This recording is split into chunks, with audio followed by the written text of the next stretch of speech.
be in touch with me, and I have a question if possible. I just want to say also, it's just kind of interesting because we're talking about the Kennedy assassination, or I was, and also 9/11.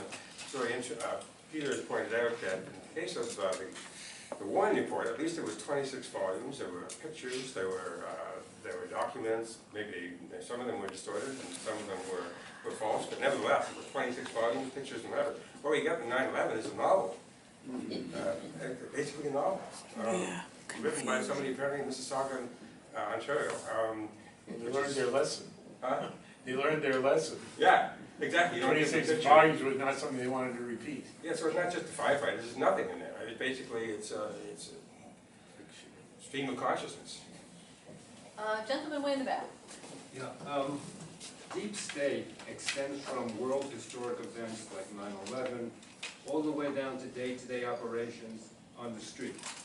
And it's important for people in this room to know that because you will very likely be targets. The targets are activists, the targets are investigative reporters, the targets are whistleblowers, and again, the deep state operates throughout the system, throughout the country. If you want more information on this, I would urge you to go to a website, gangstalking.com, which is put out by some British ex-Gulf War vets who apparently found themselves targets. Fightgangstalking.com, former U.S. military vet who apparently found himself a target. And you can get a lot of the details about how these operations work. It's so myriad, you know, I won't even begin to go into it here beyond that. Thank you. Yes. Last summer, in answer to the lady's question, there was an organization formed to do a new investigation on 9/11 called New York Can. And New York Can put together a petition that was signed by more than 35,000 people to put a ballot on last fall's election in New York City so that there would be initiative and approval by the voters to conduct a technical investigation primarily centered on building number 7. They excluded the rest. That basically had to get on that ballot, there had to be a court process to challenge whether or not that could go on the ballot, and they challenged the petition's signatures. I was on the 4th floor of the Board of Elections at Adams Street in Brooklyn, along with a whole host of other people, reviewing the challenges to the petition, of which there were many, and we went through those, correcting what those superficial challenges were, things like an address or a signature that didn't look the same, or a name that didn't include a middle initial, and so they would systematically throw out the people who had responded for the petition for very superficial reasons in order to get it below the threshold associated with whatever the ballot requirement was. In that room, on many occasions, and I met a lot of the people there, these were not.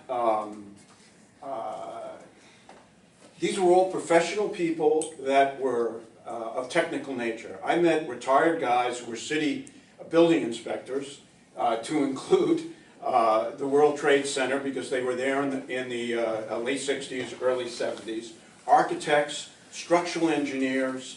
I've had a metallurgist reporting to me in a company I own, and people that owned buildings, high-rise buildings in the city of New York, all of which would suggest that they have a reason to doubt whatever that official commission opinions and the manner in which they approached the analysis, as to say that we want an independent study, and they were willing to put their time, and we put up money in order to affect the challenge, both for the petition and the legal challenge.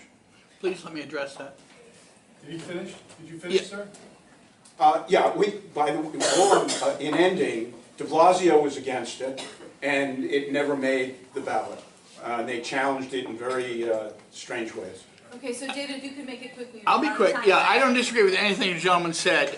Yes, they did try to make it that there weren't enough signatures, but because of their efforts, they did get enough signatures.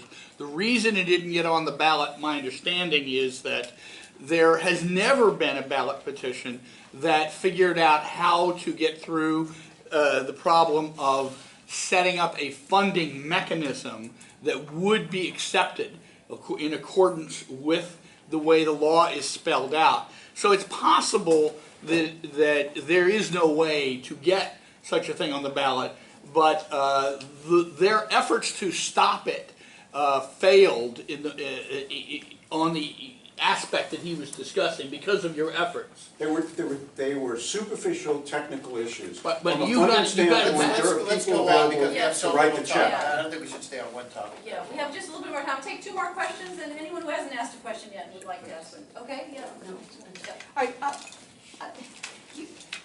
I appreciate all you've done, but there's a whole set of people out there using the internet, doing a lot of the things that you're doing. And I go to these meetings, and essentially, we're pointed to the mainstream media. We're not pointed to the fact something's developing out there that is taking up all of this. And so somehow, we're not looking at each other. We're looking at them. And we need to start looking at each other and working together in some way.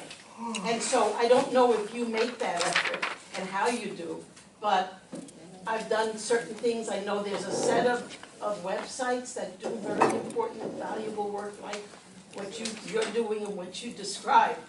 Do you make efforts to help bring that together and to build something so we stop looking at them and we say we do have a different media So, development? and we did give out a list, a reading list of websites and things. I don't know if you got one. If you Well, I'm asking something Yeah. different. I didn't hear that in this presentation.